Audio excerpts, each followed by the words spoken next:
Hi, it's Tim Hagen from Progress Coaching, and welcome to another episode of Coaching Conversations. And I wanted to make you aware of something very cool that we're doing on a subscription basis, and we'll put a link in each one of our episodes.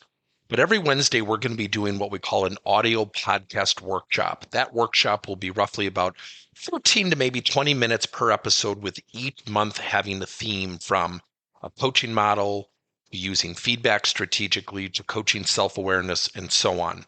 So if you could look in the body or in the content description of each episode, and you will see a link where you can join this subscription. These are literally 4 workshops every month teaching specific strategies to address a particular area of workplace coaching as it relates, again, to things like awareness, motivation, teamwork, and what have you. Here's the cool thing. It's only $10 per month, and each month you will get a handout that we will follow along with. So we also give you a tool for you to take notes as we go through each episode. We hope you'll check it out. Welcome to Magnetic Coaching, Part 1. Now, what is magnetic coaching? Ironically, I was in the basement of my home and I found a couple magnets, and it was really interesting. When I put them near each other, they immediately connected to each other. They immediately were magnetically connected. They pulled into each other. When I flipped the one magnet around to the other side, it had that effect where you push magnets together and it kind of pushes against each other. It repels against each other. Isn't that what we do with people? Think about when you're having a conversation with somebody, and I bet you're going to think about somebody in your life, where all of a sudden you say something like, well, the other day I had this idea, and somebody cuts you off and says, yeah, but, and they tell you why they're wrong. And maybe they're even right. In that moment when they say, yeah, but, 2 words, does it inspire you, motivate you, bring you in closer and saying to yourself, man, I can't wait till he comes up with the next sentence because I'm really, really excited? No, what do? We shut down. We think to ourselves, do I even want to listen to the next sentence? Language is powerful. Now, I've done this for 27 years. I ask the question all the time. I'm going to share this. Sadly, the answers have not changed. When you go to an employee in the corporate world and you say, I need to see you in my office right away, what's the employee's first response?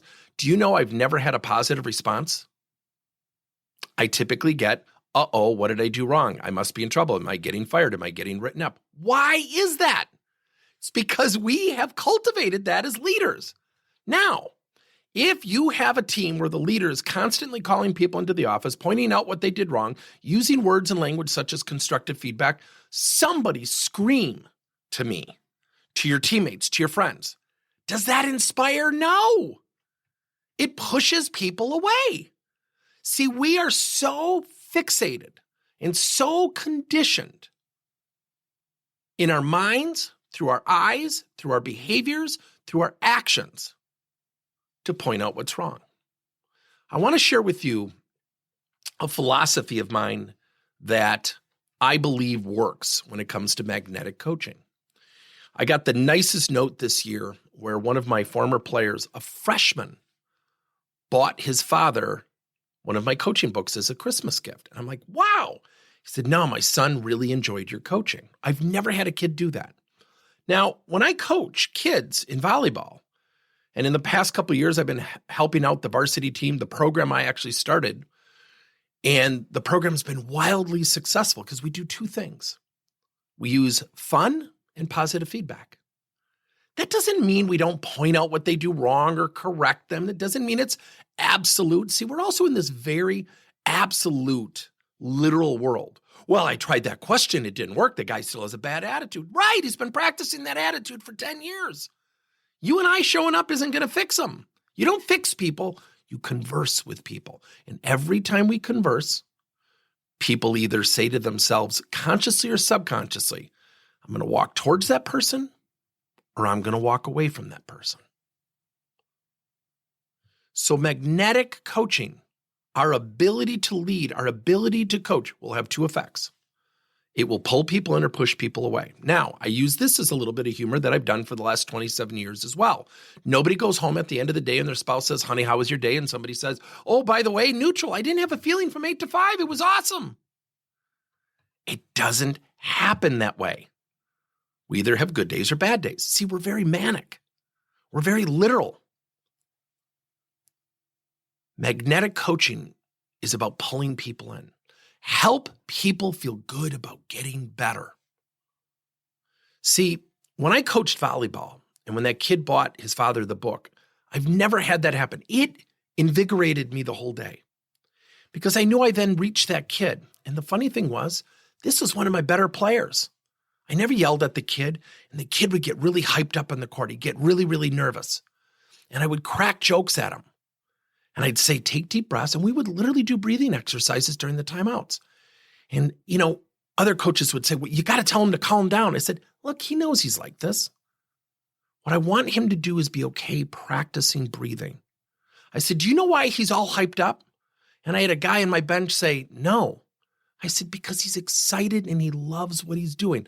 I take that versus a kid not trying. So perspective is powerful, and we need that perspective.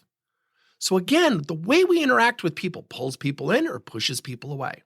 So I want you to think about your language as well. Get rid of the word but. Leave your but at home. Practice using the word and. John, here are the 3 things I love about working with you. And I think an area of opportunity to raise our game would be time management. Hearing that, John, what could we do together? What would you love from me to help you do that? Now, if I say, John, you're doing a great job, but the thing that personally frustrates me is your time management stinks. Now, some of you might be saying, well, I wouldn't literally say that. Come on. We all are guilty of saying something that's had an impact that created a perception void of the intent that we wanted. We teach something called intent versus perception. How often do we have people in our lives that do this? Well, I just don't think that's a very good job. I don't think you did a very good job. I don't think that looks very good. I'm just being honest. And they hide behind the honesty wall so they can be brutal. See, the goal of feedback is never to give feedback. The goal of feedback is to give it so someone receives it well and strategically utilize it. Everything that comes out of our mouth, how we sit, what we say, how we say it, our eye contact has an impact. It pulls people in or it pushes people away. Now, on one hand, we could be to a point of ad nauseum, like, oh my gosh, we can't be conscientious of everything we do in every conversation. And you know what? I would agree with that. That would be tough.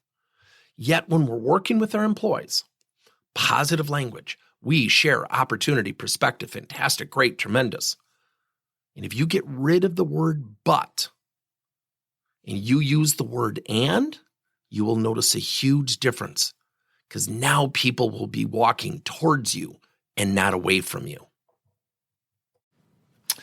Thank you for listening to another episode of Coaching Conversations by Tim Hagen and Progress Coaching.